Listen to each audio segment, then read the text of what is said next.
الرحمن الرحيم. الرحمن علم القرآن خلق الإنسان علمه البيان. الشمس والقمر بحسبان والنجم والشجر يسجدان والسماء رفعها ووضع الميزان ألا تطغوا في الميزان وأقيموا الوزن بالقسط ولا تخسروا الميزان والأرض وضعها للأنام فيها فاكهة والنخل ذات الأكمام والحب ذو العصف والريحان فبأي آلاء ربكما تكذبان خلق الإنسان من صلصال كالفخار وخلق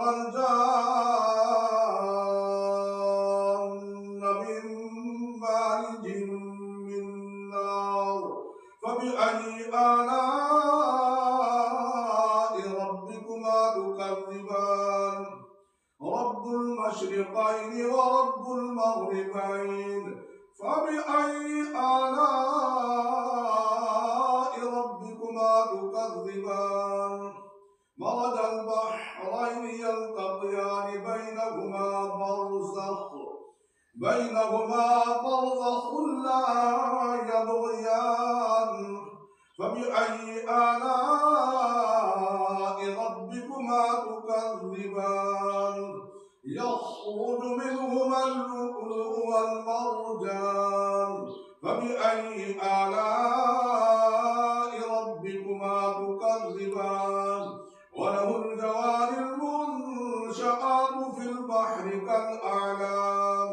فبأي آلاء ربكما تكذبان كل من عليها فان ويبقى وجه ربك ذو الجلال والإكرام فبأي آلاء ربكما تكذبان يسأله من في السماوات والأرض كل يوم هو في شأن فبأي آلاء ربكما تكذبان سنفرغ لكم أيها الثقلان فبأي آلاء ربكما تكذبان يا معشر الجن والإنس إن استطعتم أن تنفذوا من أقطار السماوات والأرض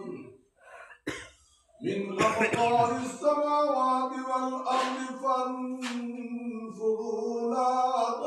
تنفذون إلا بسلطان فبأي آلاء ربكما تكذبان يرسل عليكما شواظ من نار ونحاس فلا تنتصران فبأي آلاء ربكما تكذبان فإذا انشقت السماء فكانت وردة كالدهان فبأي آلاء ربكما تكذبان فيومئذ لا يسأل عن ذنبه إنس ولا جان فبأي آلاء ربكما تكذبان يعرف المجرمون بسيماهم فيؤخذ بالنواصي والأقدام فبأي آلاء ربكما تكذبان هذه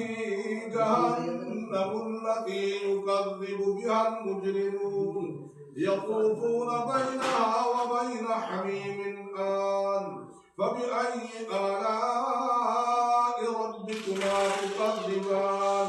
ولمن خاف مقام ربه جنتان فبأي آلاء ربكما تكذبان تكذبان ذواتا أفنان فبأي آلاء ربكما تكذبان فيهما عينان تجريان فبأي آلاء ربكما تكذبان فيهما من كل فاكهة زوجان فبأي آلاء ربكما تكذبان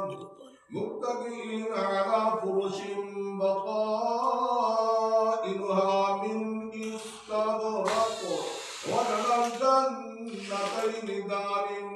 فبأي آلاء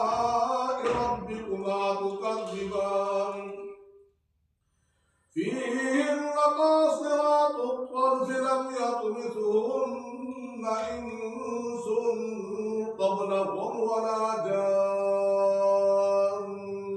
فبأي آلاء ربكما تكذبان كأنهن الياقوت والمرجان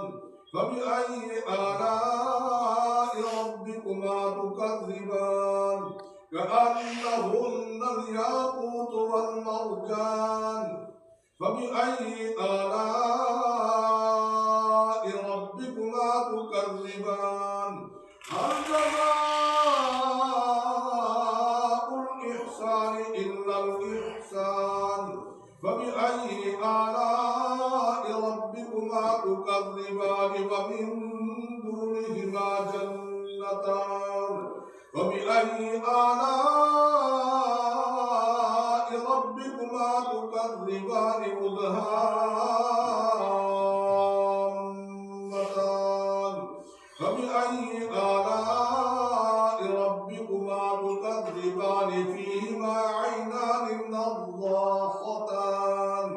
فبأي آلاء ربكما تكذبان فيهما فاكهة ونخل ورمان فبأي آلاء ربكما تكذبان فيهن خيرات حسان فبأي آلاء ربكما تكذبان حور مقصورات في الخيام فبأي آلاء ربكما تكذبان لم يطمثهن إنس قبلهم ولا جان فبأي آلاء ربكما تكذبان متكئين على رفرف خضر وعبقري حسان فبأي آلاء ربكما تكذبان تبارك اسم ربك ذي الجلال والإكرام